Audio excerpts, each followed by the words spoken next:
Om Swastiastu pemirsa Bali TV dimanapun Anda berada, kembali Bali Post Talk ya, menjumpai Anda. Tentu saja bersama saya Nyoman Winata, redaktur pelaksana harian Bali Post. Kali ini kita bicara tentang demokrasi, kemudian pilkada, dan konteksnya adalah bagaimana generasi Z ya, menyikapi, bagaimana mereka bersikap, dan bagaimana mereka sebenarnya memikirkan tentang politik. Ini kaitannya juga dengan pilkada, kira-kira ke depan kalau siapapun yang akan bertarung di pilkada tentu harus menggait juga suara Gen Z ini. Gimana caranya? Nah, ini akan kita bahas bersama narasumber kita, Ibu Ninyoman Clara Listia Dewi, SIP MA, akademisi dari FISIP UNUT. Kita sapa dulu narasumber kita, Om Swastiastu. Swastiastu Pak Nyoman. Saya panggilnya Bu Clara aja. Clara, Clara ya. Kenapa Dewi biasanya? Clara. Clara ya. Bu Clara, kalau kita bicara tentang generasi Z ya. Kalau Bu Clara termasuk generasi Z atau milenial? Milenial ya. Tapi mahasiswanya pasti banyak generasi Z. Betul, Ya. Gimana sebenarnya karakter generasi Z dalam pandangan Bu Clara? Iya, Pak Nyoman. Kita sangat lekat dengan persepsi bahwa Gen Z ini adalah mereka yang paling dekat dengan internet, paling dekat dengan media sosial, Betul. dan paling adaptif dengan perubahan zaman. Dan sebagai komponen yang memegang 60% gitu ya jumlah pemilih pada pemilu beberapa waktu lalu, ini menunjukkan di Indonesia Gen Z ini banyak sekali jumlahnya. Dan tentu kita harus bisa lihat bagaimana sih karakteristik dari Gen Z itu sendiri. Dari yang saya perhatikan ya Pak Nyoman, kebetulan memang hampir setiap hari berinteraksi dengan Gen Z ini di kelas, ketika mengajar dan di organisasi atau komunitas, bahwa mereka itu adalah generasi yang sangat-sangat fluid. Artinya mereka yang sangat cair gitu ya. Cair yang dimaksud ini adalah mereka yang paling cepat bisa adaptif dengan segala perubahan. Bahkan mereka lah yang membuat perubahan tersebut gitu. Misalkan contoh pop-up culture atau kultur-kultur populer itu memang diinisiasi oleh anak-anak Gen Z ini, sehingga mereka lekat dengan sebutan mereka yang paling kreatif, mereka yang paling inovatif, bisa membawa perubahan yang sangat progresif gitu ya. Tetapi memang di sisi lain kita harus sadari bahwa teman-teman kita yang ada di generasi Z ini juga punya idealisme yang masih masih tidak balance gitu ya. Karena di satu sisi karena mereka punya karakteristik yang sangat fluid, mereka juga cenderung untuk cepat terdistraksi dengan berbagai macam interest atau kepentingan. Kenapa demikian? Karena sebagai generasi yang lahir di era internet serba cepat, ya. Fokus mereka lebih banyak ke media sosial, aktivitas di dunia maya. Sehingga aktivitas-aktivitas dunia maya ini kan mau tidak mau akan masuk ke dalam kehidupan sosial mereka di dunia nyata. Sehingga ketika mereka diberikan sebuah bentuk komunikasi di dunia nyata, mereka menjadi agak sulit gitu, karena mereka cepat terdistraksi. Kalau kita lihat di media sosial, persekian detik ada konten yang sudah berganti, yang sudah berubah.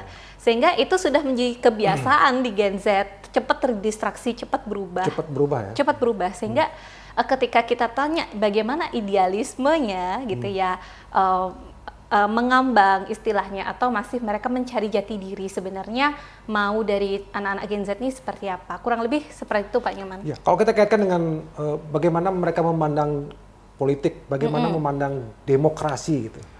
Apa konsep mereka sebenarnya tentang dua hal itu, politik dan demokrasi? Iya, saya melihat ketika beberapa mahasiswa saya contoh yang saya interaksi setiap hari, memandang demokrasi itu adalah bentuk mereka untuk bisa mengekspresikan gagasan, ide mereka tanpa merasa tidak nyaman itu. Karena itu memang dasar dari konsep demokrasi itu sendiri. Dihubungkan dengan politik, apalagi kita sudah melewati pilpres dan akan menyambut pilkada. Generasi Z ini atau generasi muda ini sadar bahwa peranannya itu sangat penting gitu. Pertama, dengan jumlahnya yang sangat banyak, suaranya yang paling menentukan. Bukti di Pilpres lebih dari 50% pemilihnya adalah pemilih pemula, which is itu adalah Gen Z. Gen Z, ya. Dan kesadaran bahwa mereka itu dibutuhkan dalam tanda kutip ya dalam perpolitikan dan dalam pilkada membuat mereka juga menjadi sekarang melek politik tapi dengan caranya mereka sendiri gitu. Artinya mereka tidak cuek ya dengan politik ya, menganggap demokrasi itu hal yang tidak penting, politik tidak hal yang penting. Tapi mereka menganggap itu penting sebenarnya. Iya, di sebagian mahasiswa yang Gen Z yang saya interaksi menganggap itu penting, tapi memang masih banyak yang pragmatis yang menganggap bahwa ini tidak penting atau tidak berpengaruh pada kehidupan, itu masih juga banyak gitu ya.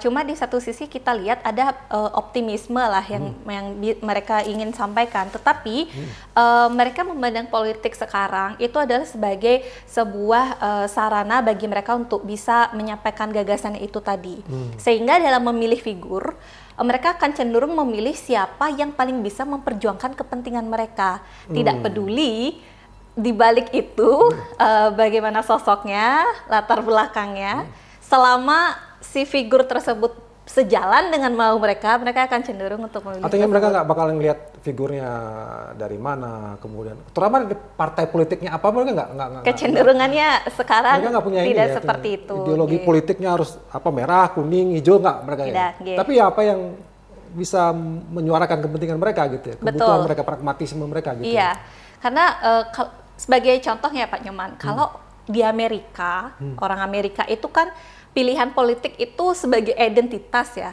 Oh, saya Demokrat, saya Republikan. Tetapi di Indonesia kan kita tidak bisa menyebut diri kita partai A kalau kita tidak anggota partai tersebut kan. Misalnya, oh saya orang PDI, saya Golkar. Tapi kalau kamu tidak berafiliasi langsung dengan partai tersebut kan orang tidak mau menyebutkan identitas itu gitu ya.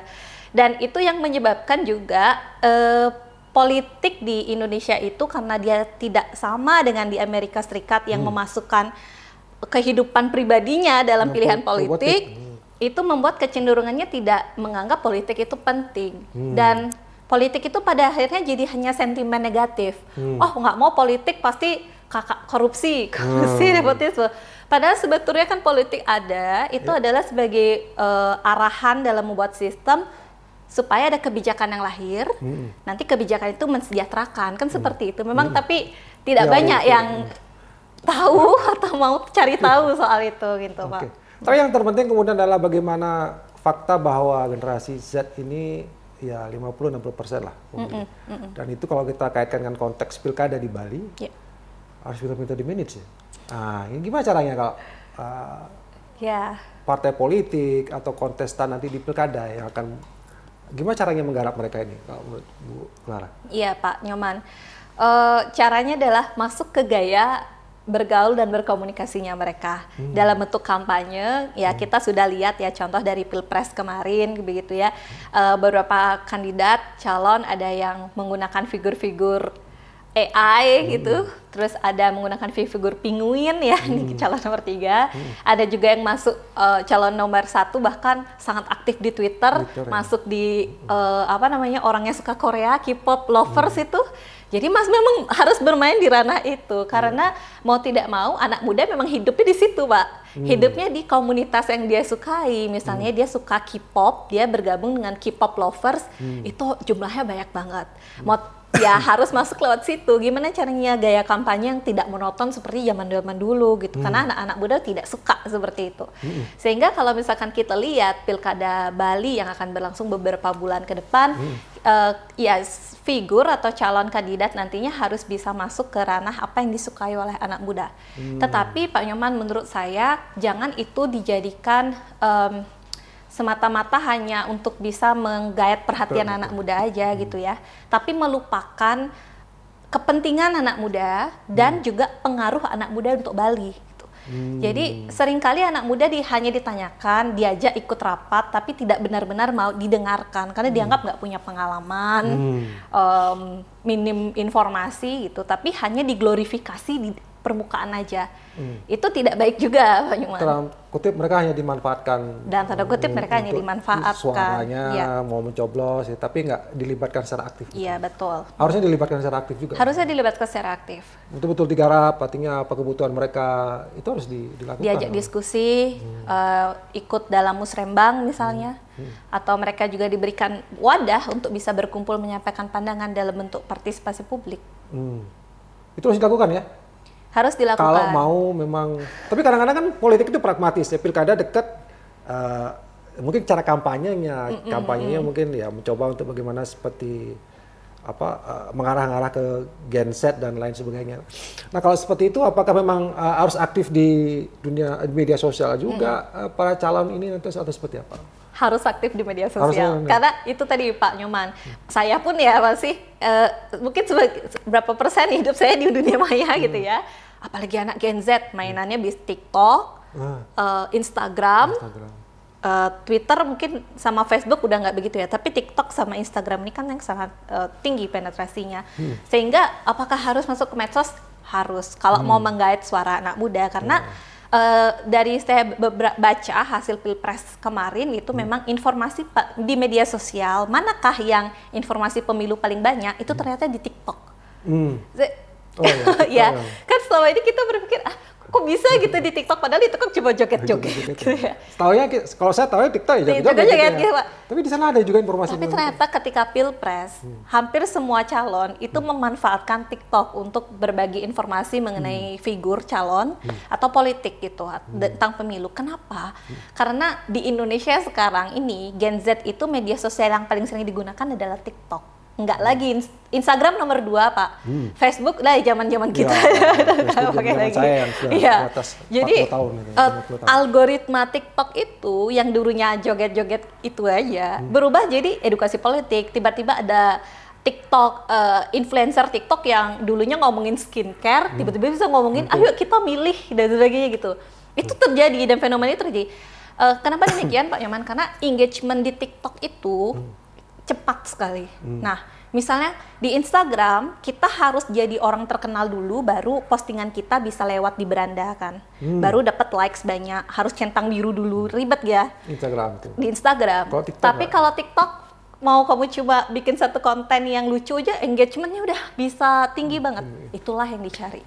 TikTok. Jadi luar biasa sekali ya TikTok itu sekarang. Jadi kalau ini pilkada mau menggarap generasi Z harus pintar-pintar juga garap TikTok ya. Salah satunya itu, ya. Berarti pintar-pintar bikin konten juga ya, konten. Cuma bagaimana kemudian konten ini betul-betul digarap dengan baik, tidak hanya sekedar mengeraup suara, tapi juga bagaimana ini kemudian bisa memberikan manfaat. Kalau edukasi politik bisa nggak mereka diberikan edukasi politik melalui TikTok kalau menurut Bu Clara? Bisa sih Pak. Tapi dengan cara mereka gitu ya? Dengan cara mereka, cuma kadang bahasanya nggak dalam ya. Jadi karena gitu. Singkat gitu ya, jadi hanya pembukaan aja dan sering kali itu terjadi misleading information. Karena mereka cuma dengar sepenggal saja. Jadi tidak memahami secara utuh konsep edukasi politik gitu. Ya. Walaupun ada media sosial, tapi ruang-ruang konvensional seperti focus group discussion, kita bikin diskusi di satu tempat yang mengundang anak muda itu masih sangat penting juga menurut saya. Baik. Oke, sebagai closing statement dari Ibu Clara, himbauan kepada ya mungkin pelaku politik, kemudian generasi Z, bagaimana mesti bersikap dalam demokrasi politik kita hari ini? Jujur dan berkomitmen. Itu dua hal yang walaupun gampang diucapkan tapi sulit dilakukan. Pilkada ini kan menentukan arah Bali kita ke depannya, sehingga kita butuh figur politik yang jujur dan berkomitmen, dan juga figur pemilih yang anak muda yang juga berani untuk bersuara, sehingga pemuda bisa bersuara tapi juga berdaya dalam kontestasi politik di Bali khususnya. Seperti itu. Oke, terima kasih Pak. Bu Clara. Sama-sama Nyoman. Atas ininya pencerahannya, kemudian juga bagaimana memberikan kita gambaran tentang generasi Z ya, kaitannya dengan demokrasi politik pilkada ini yang sudah banyak disampaikan tadi, bagaimana kemudian kontestan nanti memanfaatkan generasi Z ini. Tapi jangan hanya sekedar memanfaatkan, tapi juga harus bagaimana mengempowering juga Bu Clara ya, mereka memberdayakan mereka supaya betul-betul memberikan manfaat bagi masa depan Bali ini. Demikian Bali Post Talk kali ini, saya ucapkan terima kasih. Saya tutup dengan Om Santi. Om Santi, Santi, Santi. Terima kasih, sampai jumpa.